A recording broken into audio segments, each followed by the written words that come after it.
अमीन हफीज पहुंच गए हैं 1122 command and control centre Lahore में। और ये वो जगह है जहां पर 1122 की पैदाइश हुई। मतलब सबसे पहले 1122 इसी अदारे से शुरू हुई और आज फैल के पूरे लाहौर, पंजाब और पूरे पाकिस्तान में सिर्फ आपकी हिफाजत के लिए फैल चुकी है। अभी 1122 के सीनियर लोग अमीन हफीज को वेलकम करने के लिए मौजूद है। बहुत शुक्रिया जी। Welcome sir. Warm welcome. Thank you. Welcome sir. Thank you. Thank you.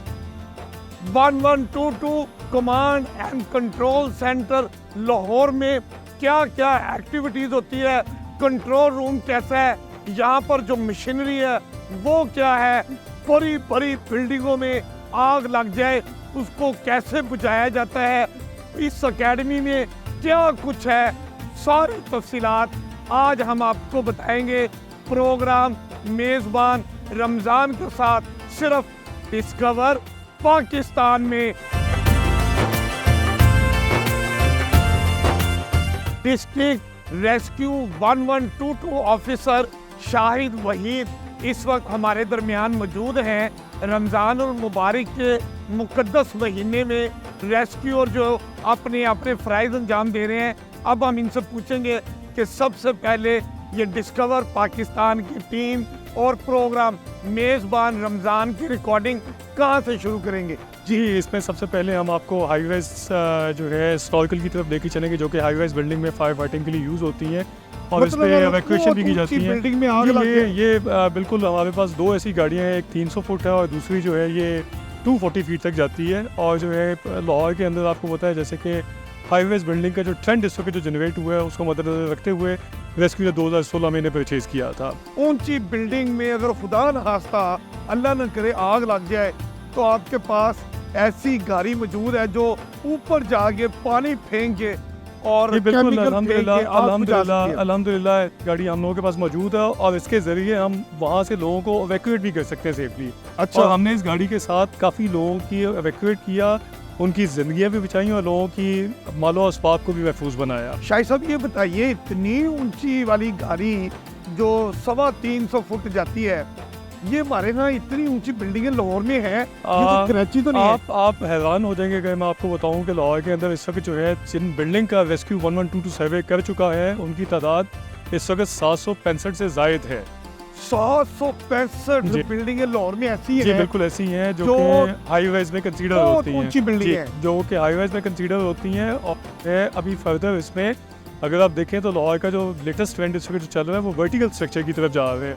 चले अभी हम फिर ये जो 300 फुट ऊंची आपकी ये आग बुझाने वाली क्रेन है उस पे बैठते हैं। ऐसे नहीं जनाब, आपको पहले इस पे जाने के लिए आपको पहले प्रॉपर सेफ्टी गियर पहनना पड़ेगा। जब आप सेफ्टी गियर पहन लेंगे उसके बाद हम आपको अलाउ करेंगे कि आप इसके ऊपर जा सकते हैं। मतलब इस तरह मीन फेज नहीं जा सकते? जी बिल्कुल नहीं, इस तरह नहीं जा सकते। चलिए, आपकी सेफ्टी बहुत लाजमी, जो हिफाजती इक़दाम है वो पूरे किए जाए। जी।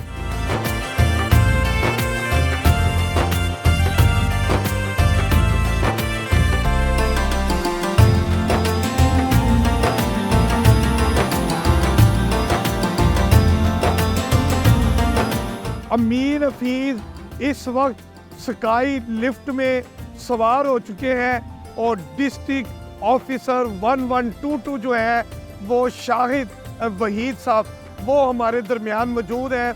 और स्काई लिफ्ट जो है वो आहिस्ता आहिस्ता ऊपर जाना शुरू हो गई है और ये तकरीबन 300 फुट बुलंद ऊपर चली जाएगी। और फिर हम बुलंदियों पर जो डिस्ट्रिक्ट ऑफिसर हैं 1122 शाहिद वहीद साहब, इनसे गुफ्तगू है वो करेंगे। अच्छा शाहिद साहब ये बताइएगा, इस वक्त हम ऊपर जाना शुरू हो गए हैं और पता नहीं कितना ऊपर आ चुके हैं, ये बताइए इसका बुनियादी स्काई लिफ्ट का मकसद क्या है? वो बेसिकली बुनियादी मकसद ये एक फायर फाइटिंग मशीनरी है और जिससे एवैक्यूएशन भी की जा सकती है और फायर फाइटिंग भी की जा सकती है। ठीक है। तो जो है जब इसको परचेज़ किया गया था उस वक्त भी प्लाजास के अंदर जो था वो फायर सेफ्टी इंस्टॉलेशन मौजूद नहीं थी। तो जो है अगर देखा जाए लाहौर में जैसे कि पॉपुलेशन जिस हिसाब से बढ़ी और जिस तरह से इंफ्रास्ट्रक्चर डेवलपमेंट हमने की सारी और जिस तरह से आप वर्टिकल स्ट्रक्चर की तरफ जा रहे हैं, जैसे ऊपर जाएंगे मैं आपको बिल्डिंग्स दिखाऊंगा लाहौर के अंदर जो इस वक्त मौजूद हैं। तो आप देखेंगे कि मेन चीज़ आप इस तरह की गाड़ी जितनी मर्जी ले लें, हाँ। ठीक है, ये उस वक्त ब्लेसिंग थी 2016 में, लेकिन अगर देखा जाए मॉडर्न वर्ल्ड के हवाले से, जो कि दुबई है जैसे और दूसरी गल्फ़ कंट्रीज़ या जो है अमेरिका है जैसे, तो वहाँ पे भी हाई राइज बिल्डिंग बनती है, लेकिन वहाँ पे एक चीज़ जो यूज़ होती है वो बिल्डिंग कोड्स, ठीक है, बिल्डिंग रेगुलेशंस होती हैं। अल्हम्दुलिल्लाह 2022 में रेस्क्यू ने अपनी पूरी एफर्ट करते हुए बिल्डिंग सेफ्टी रेगुलेशन अप्रूव करवाए और इस वक्त हम इसे इम्प्लीमेंट करवाने के लिए लगे हुए हैं, तको में है। अच्छा, ये मुझे शायद सब बात बताइए कि हमारे यहाँ ऊंची, इस वक्त हम बहुत ऊंचा जाना शुरू हो गए हैं जी। और लाहौर की ये देखें मेट्रो बस सर्विस जो है वो भी जो हमें नजर आनी शुरू हो गई है, वो जी। लग रहा है कि नीचे हो गई है और हम ऊपर हो गए हैं। जी, बिल्कुल। मेट्रो बस भी नीचे नीचे में नजर आ रही है। जी बिल्कुल। अच्छा, ये बताइए जो ऊंची बिल्डिंगें बन रही हैं हमारे यहाँ, क्या आपके ख्याल में उन ऊंची ऊंची बिल्डिंगों में फायर फाइटिंग, आग बुझाने के जो आलात है वो सारे कायदे कानून के मुताबिक पूरे हो रहे हैं या आपके ख्याल में खिलाफ वर्जी हो रही है? देखिए जी, 765 बिल्डिंग को अभी तक हमने सर्वे कर रखा है लाहौर के अंदर, जो कि हाई राइज बिल्डिंग है। ठीक है। 765 बिल्डिंग में जो फायर सेफ्टी आलात का तकरीबन ना होने के बराबर है इस वक्त। अच्छा। यही वजह है कि जब कोई आग लगती है तो वो छोटी सी आग जो है वो डिजास्टर में कन्वर्ट हो जाती है। अब ये गाड़ी जो है ये ऑब्वियसली मॉडर्न लाहौर में तो इजीली मूव कर जाती है क्योंकि इसका हुजम बहुत ज़्यादा है इसका, लेकिन ये बहुत ज़्यादा बिल्डिंग्स ऐसी हैं लाहौर के अंदर जिसमें जो है ये गाड़ी जहाँ पे एक्सेसिबल भी नहीं हो सकती, इसकी एक्सेस ही नहीं हो सकती वहाँ सही पे। बात है। ठीक है, और इसकी ऑपरेशन जो है वहाँ पे पॉसिबल नहीं हो पाता है इस गाड़ी का। बहुत सारी लोकेशन जैसे शालम मार्केट है, उसके अंदर अंदरून जिस तरह शहर का जितना अंदरून भी का एरिया एरिया है वहाँ अगर पर उधर स्काई आग लग कैफेज जाए, आपको नजर आएंगे। और अगर आप ये मॉडर्न सिटी की तरफ अगर इस तरफ देखें, आप ये जो मॉडर्न सिटी में आपको इस साइड पे नजर आ रहा है, अगर कैमरा दिखा सके इसको, हाँ जी। तो यहाँ पे तो इसकी एक्सेस ईजी है, लेकिन एक्सेस ईजी होने का हरगिज़ मतलब ये नहीं है कि आप बिल्डिंग सेफ्टी रेगुलेशन की वायलेशन कर रहे हैं। ले जी, ये डिस्ट्रिक्ट ऑफिसर हैं जो रेस्क्यू 1122 के, उनका कहना है कि इस वक्त हम 200 फुट से ज़ायद बुलंदी पर आ चुके हैं और मैं मौजूद हूँ, डिस्ट्रिक्ट ऑफिसर शाहिद साहब मौजूद है इतनी ज़्यादा हाइट पे, और इस वक्त मेरे दो कैमरामैन भी रिकॉर्डिंग कर रहे हैं। 1122 बता रहा है कि कहीं पे नाखुशगवार वाक़या हो, 1122 हमेशा आपके साथ होती है। आपके देर से भी आए, जो सड़क पे चलने वाले लोग हैं, इलाके में मौजूद लोग हैं, वो भी आपकी मदद के लिए देर से आए, लेकिन 1122 टारगेट टाइम में आपके पास आपकी मदद के लिए पहुंच जाती है। जी बिल्कुल, ये आपकी सर्विस है और हमें फ़ख्र है इस चीज़ पे कि हमने पहले दिन से अपने रिस्पॉन्स टाइम को अटेन किया हुआ है और अल्हम्दुलिल्लाह ऐसे ही हम करते रहेंगे। और जब तक हम लोग ज़िंदा हैं तब तक हम यहाँ के लोगों की, अपने वतन के लोगों की खिदमत करते रहेंगे इंशाल्लाह ताला, ये इसी अब जज्बे के साथ। हल्का हल्का शायद सब झटका लग रहा है, इसकी क्या वजह है? ये झटके लगती है इस पे कभी कभी और इसकी कोई ख़ास वजह नहीं है। चले जी, अब ये आप देखें यहाँ पर अभी लिफ्ट जो है वो नीचे मुसलसल नीचे जाना शुरू हो गई है और मैं कैमरे में से कहूँगा कि वो ज़रा ऊपर से नीचे का माहौल भी दिखाएं कि कैसा माहौल है, सड़कें कैसी हैं, और अब तक तो मेरे ख्याल है खासा हम नीचे जा चुके हैं और हम स्काई लिफ्ट पर पूरे शहर का नज़ारा करके अब हम नीचे आ चुके हैं। और ये देखें, डिस्ट्रिक्ट ऑफिसर शाहिद वहीद हमारे साथ थे जो मुसलसल हमें बताते रहे कि ऊंची ऊंची बिल्डिंगों में आग लग जाए तो किस तरह उस पर आग बुझाते हुए रेस्क्यू जो है वो मेहनत करते हैं। रमज़ानुल मुबारक के मुक़द्दस महीने में भी शादी में पिछले दिनों आग लगी तो इन्होंने बताया कि किस तरह उस आग पर काबू पाने में रेस्क्यू वर्कर्स ने कोशिश की और बिलाहिर आग पर काबू पा लिया। अब हम आगे चलते हैं। 1122 एम्बुलेंस के पास अब मैं पहुंच गया हूं। ये ऐसी एम्बुलेंस है जिसको छोटा बच्चा, मर्द, खवातीन, बुजुर्ग हर कोई वाकिफ है। खुदा न खास्ता सड़क पे चलते हुए कोई नाखुशगवार वाक़या हो जाए, इंसान सबसे पहले 1122 को कॉल करता है और 1122 एम्बुलेंस टारगेट टाइम से भी पहले आपके पास पहुंच जाती है। एम्बुलेंस में क्या क्या सहूलतें हैं, हम एम्बुलेंस में मौजूद जो हमारी बेटी ऑपरेट करती है उससे बात करते हैं। जी अस्सलाम वालेकुम। वालेकुम सलाम। हमारी बेटी क्या नाम है आपका? मेरा नाम फातिमा रुखसार है। मैं फातिमा रुखसाना है। फातिमा रुखसार। फातिमा, अच्छा फातिमा बेटी ये बताओ कि आप एम्बुलेंस 1122 को ऑपरेट करती हैं? जी सर। मतलब वहाँ पर अंदर मौजूद होती हैं, जब कोई रोड एक्सीडेंट का मरीज आता है तो आप उसको इसमें अपने साथियों के साथ सवार करती हैं। एम्बुलेंस में क्या क्या फैसिलिटीज़ होती हैं आप हमें दिखाएं। Sir first of all control से कॉल मिलने के बाद हम इमरजेंसी के लिए मूव ऑन होते हैं। जी। वहाँ जाकर हमें डिफरेंट तरह के पेशेंट्स मिलते हैं, मेडिकल, RTA, ट्रॉमा, SOB। हर तरह के पेशेंट को डील करने के लिए हमारे पास हर तरह की फैसिलिटीज़ अवेलेबल हैं। मैं आपको अपनी एम्बुलेंस विजिट करवाती जब हूँ। कॉल आती है तो कितनी देर में आप पहुंच जाते हैं? टारगेट टाइम क्या होता है? हमारा एवरेज रिस्पॉन्स टाइम 7 मिनट्स है। विद इन 7 7 मिनट मिनट्स हम रिस्पॉन्स कर देते हैं। आप हमें ज़रा तारुफ कराएं कि एम्बुलेंस में क्या क्या चीज़ें सहूलतें मौजूद होती हैं जो आप फौरी फर्स्ट एड के तौर पर इस्तेमाल करते हैं। जी सर। जी आप देखेंगे ये 1122 एम्बुलेंस है जिसमें हमारी रेस्क्यू और बेटी फातिमा हमें बताएंगी कि यहाँ पर क्या क्या सहूलतें हैं।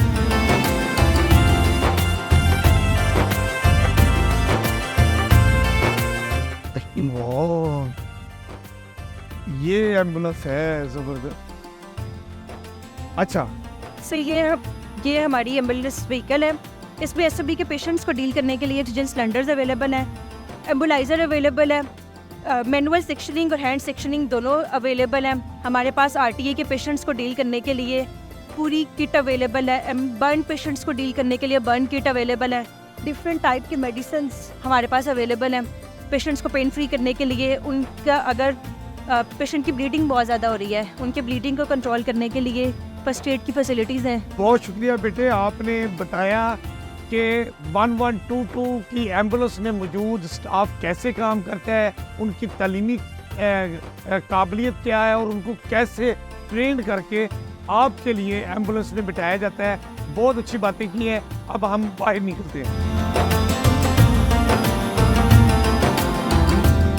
नौजवान क्या नाम है आपका? मोहम्मद आसूस। आपका क्या रोल है यहाँ एम्बुलेंस के साथ? सर मैं गाड़ी का पायलट हूँ और जब हमें इमरजेंसी कॉल मसूल होती है। मतलब ड्राइवर है जी सर। लेकिन जरा पायलट कहा जाता है। जी सर। हाय हाय हाय, मेरा जी चाहे तो मैं आपको सदर पाकिस्तान भी कह दूं, इतनी स्पीड से आप गाड़ी चलाते हैं तो और बेहंगम ट्रैफिक में से भी गुजर के आप टारगेट पे आवाम को रिलीफ देने के लिए जाते हैं।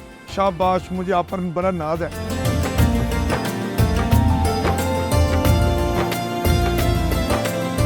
ये हमारी बेटियां हमें नज़र आ रही हैं, तो अभी हम इनसे बात करते हैं। तो हमारी बेटी बताएगी कि आप लोग यहाँ पर क्या एक्टिविटी कर रहे हैं। अस्सलाम वालेकुम सर हमारा सबसे मेन मकसद जो हमारा है कि first adder at every home, कि हर घर में एक फ़र्स्ट एडर मौजूद होना चाहिए। हाय हाय हाय हाय, बहुत अच्छी बात मेरी बेटी। ठहरे, क्या नाम है आपका? आतिका। आतिका बेटी ने बहुत खूबसूरत बात की है। तो बेटी इसका आप हमें सर डेमो हम आपको करके हमें दिखाइएगा। सर इसके लिए सबसे पहले जब हमने पेशेंट को अप्रोच करना है तो सबसे पहले हमने अपना सीन सिक्योर करना है, खुद को आपने सेव करना है सबसे पहले। अगर तो अनकॉन्शियस है पेशेंट, मतलब रिस्पॉन्स नहीं कर रहा, अगर आप टैप करके देखते हैं तो आपने 1122 के लिए बता देना है, किसी को कोई भी अटेंडेंट को आपने कह देना है कि आप कॉल कर दें 1122 पे। जी बेटी बहुत अच्छा, आपने हमें बताया कि आप घर घर जाके जो 1122 के आम लोगों में ट्रेनिंग दे रही हैं ताकि खुदा न खास्ता घर में कोई इमरजेंसी हो जाए तो घर में मौजूद एक फ़र्द जो है वो उस पर 1122 के आने से पहले ही उस पर काबू पा ले।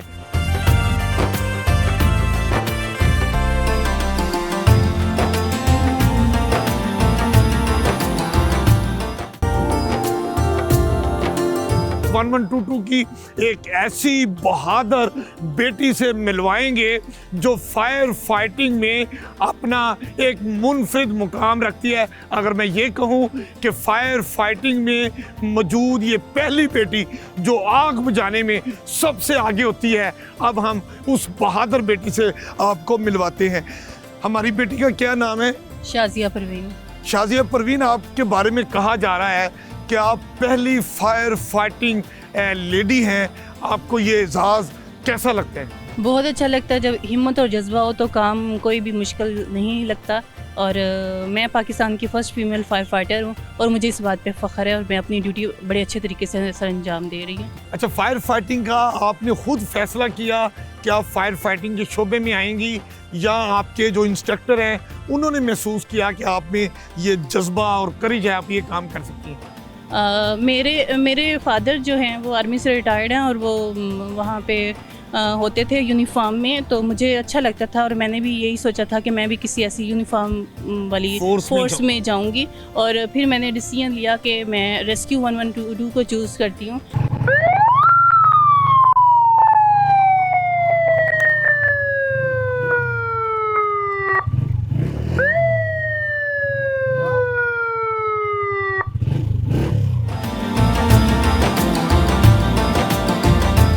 वन 1122 ये वो मोटरसाइकिल है जिसने अवामी सर्विस में एक इनकलाब बर्पा कर दिया। मोटरसाइकिल एम्बुलेंस सर्विस में ये जो बैग होता है जिसमें फ़र्स्ट एड का सामान होता है, इस फर्स्ट एड के सामान में क्या क्या कुछ होता है, मोटरसाइकिल एम्बुलेंस सर्विस के जो इंचार्ज हैं, अब हम उनसे इसकी तफसीलात मालूम करते हैं। अस्सलाम वालेकुम जी। वालेकुम सलाम सर, कैसे हैं आप? आपका नाम मैंने पढ़ लिया, आज़म साहब। मोहम्मद आज़म जी। मोहम्मद आज़म साहब, ये बताइए ये 1122 जो मोटरसाइकिल एम्बुलेंस सर्विस है, इसके बड़े चर्चे हैं, आप इसके बताएं कि इसमें क्या क्या चीज़ें जो रेस्क्यूअर बैग में लेके जाता है इब्तदाई तिब्बी इमदाद के, वो क्या क्या चीज़ें होती हैं? सर ये 2017 के अंदर as a pilot project Punjab के 9 डिविजनल हेडक्वार्टर से इस मोटर बाइक रेस्क्यू सर्विस का आगाज़ किया गया। ठीक है। और आज तक ये 20 लाख से ज़ायद एमरजेंसीज को 4 मिनट के रिकॉर्ड रिस्पॉन्स टाइम से ये प्रोफेशनली उन एमरजेंसीज को मैनेज कर चुकी है। ये मोटर बाइक नहीं है, इसके अंदर वो तमाम फैसिलिटीज़ मौजूद हैं जो कि एक एम्बुलेंस के अंदर मौजूद है।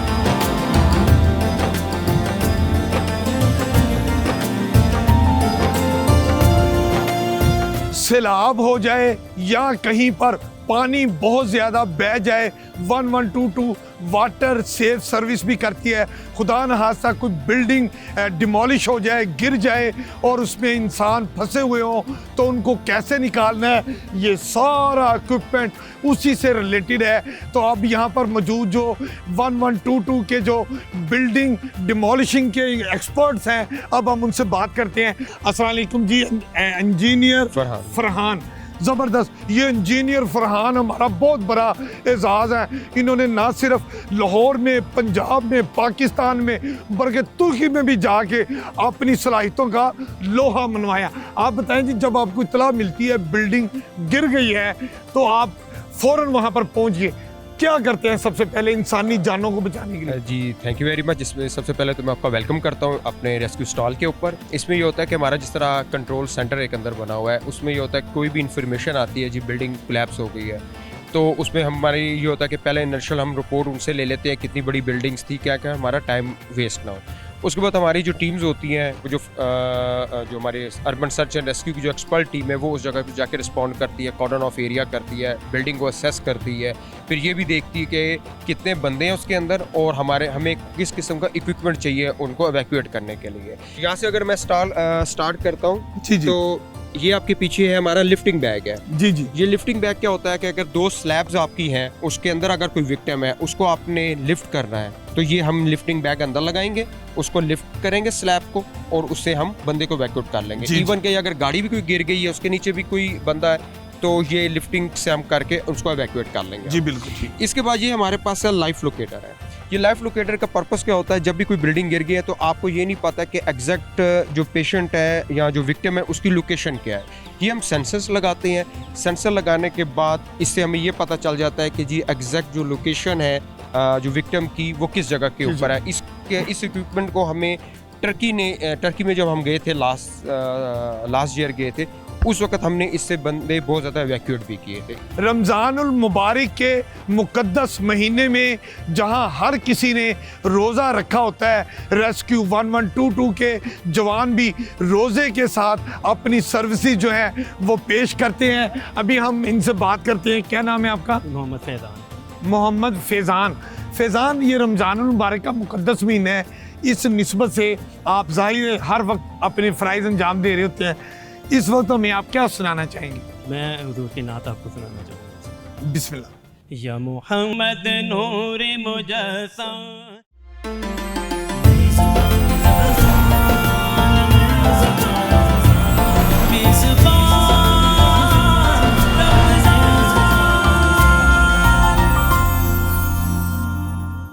मैंने चूंकि आपको बताया था कि कमांड एंड कंट्रोल रूम है, मसलन यहाँ पर कमांड और कंट्रोल कैसे होता है, टेलीफोन पर होता है। मतलब आपको कोई इमरजेंसी हुई है, आपने 1122 को कॉल किया है, यहाँ पर 1122 कैसे ऑपरेट करता है, किस तरह फौरी तौर पर आप तक इमदाद पहुँचाता है, ये हम यहाँ पर बात करेंगे। अस्सलाम वालेकुम मेरी बेटी, क्या हाल है, क्या नाम है आपका? सर जौहर टाउन, कहाँ से बात कर रहे हैं? ये आपके पास कोई इमरजेंसी कॉल आ गई है? जी, यहाँ पर कोई इमरजेंसी कॉल आ गई है, बेटी उसको अटेंड कर रही है। मतलब उसने टीवी पे आने से ज़्यादा जो कॉल रिसीव हुई है उसको अटेंड करने को तरजीह दी है। जिंदाबाद मेरी बेटी, ऐसा ही हमें चाहिए वर्कर, और इसी वजह से शायद 1122 को लोग रिस्पेक्ट देते हैं। आप फरीद साहब यहाँ पर क्या हैं? मैं as a control room incharge यहाँ पे काम कर रहा हूँ और इस कंट्रोल रूम को मैं हेड करता हूँ। अच्छा, आपको तो मैं बड़ी देर से ढूंढ रहा था, मुझे वो बंदा चाहिए था जो मैं हमेशा सोचता था कि अमीन हफीज को कोई इमरजेंसी हो जाए या आम शहरी को इमरजेंसी हो जाए, हम 1122 को कॉल करते हैं। ये आपकी एम्बुलेंस 7 मिनट में, मोटरसाइकिल एम्बुलेंस 4 मिनट में, ये कौन सा फिल्मी सीन होता है? या आपने हादसे वाली जगह पर पहले से गाड़ियाँ खड़ी की होती है, इतनी जल्दी गाड़ी कैसे आ जाती है, ये आज मुझे बता। सर ये कोई फिल्मी सीन नहीं है, ये रियलिटी है। और लाहौर में हमने 60 के करीब जो है की पॉइंट्स बनाए हुए हैं, जिसमें मोटर बाइक के और एम्बुलेंस के की पॉइंट्स हैं। और जहाँ भी कोई इमरजेंसी आती है तो हमारी फर्स्ट प्रायोरिटी होती है कि हम पहले मोटर बाइक को डिस्पैच करवाएं, क्योंकि मोटर बाइक जो है वो जल्दी पहुँच जाती है एम्बुलेंस की निस्बत। तो जैसे ही हमारी मोटर बाइक पहुंचती है तो वो बताती है कि पेशेंट शिफ्ट होने वाला है या फर्स्ट एड वाला पेशेंट है। अगर शिफ्ट होने वाला पेशेंट होता है तो हम फौरी तौर पे एम्बुलेंस को मूव करवा रहे हैं।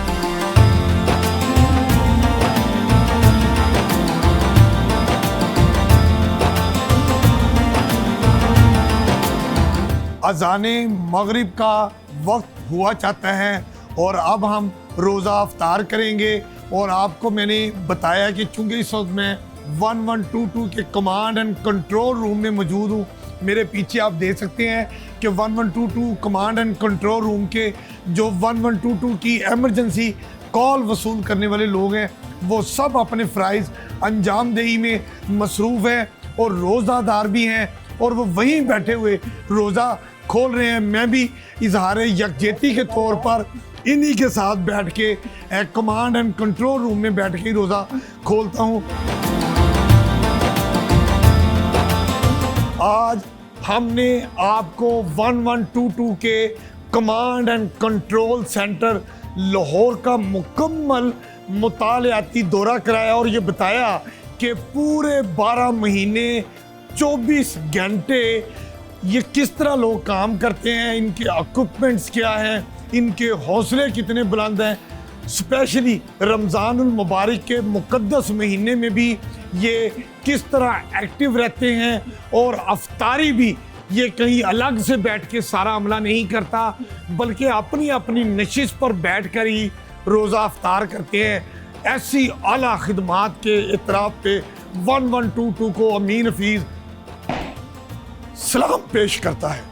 और मैं इनको तो बहुत कुछ नहीं दे सकता, इनके तो एहतराम लोगों के दिलों में इन्होंने इतना खूबसूरत बना दिया है कि लाहौर सेंटर के जो इंचार्ज हैं शाहिद वहीद साहब, हम उनके लिए एक छोटा सा गिफ्ट हैम्पर देते हैं, वो इनके साथ जाएगा।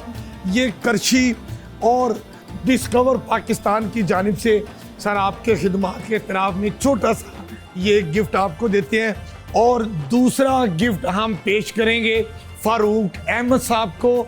इनका मनसब ये है कि ये 1122 की जो पॉजिटिव सर्विसेज हैं मीडिया में, सोशल मीडिया में, इलेक्ट्रॉनिक मीडिया में और प्रिंट मीडिया में, उसकी नेक नामी का ऐसा खूबसूरत बाइस बनते हैं। तो ये फ़ारूक अहमद साहब की खिदमात में ये करशी और डिस्कवर पाकिस्तान की जानिब से छोटा सा गिफ्ट है, ये आपके साथ जाएगा। तो इसके साथ ही मेज़बान रमज़ान प्रोग्राम डिस्कवर पाकिस्तान के एंकर अमीन हफीज़ को इजाज़त दीजिए। उम्मीद है आपको हमारा 1122 से मुतल्लिक ये प्रोग्राम पसंद आया होगा। कल हम फिर एक नई जगह पे नए मेहमानों के साथ रोज़ा अफ्तार करेंगे। तब तक के लिए अपने हर दिल अजीज़ अमीन हफीज़ को इजाज़त दीजिए। अल्लाह हाफिज़।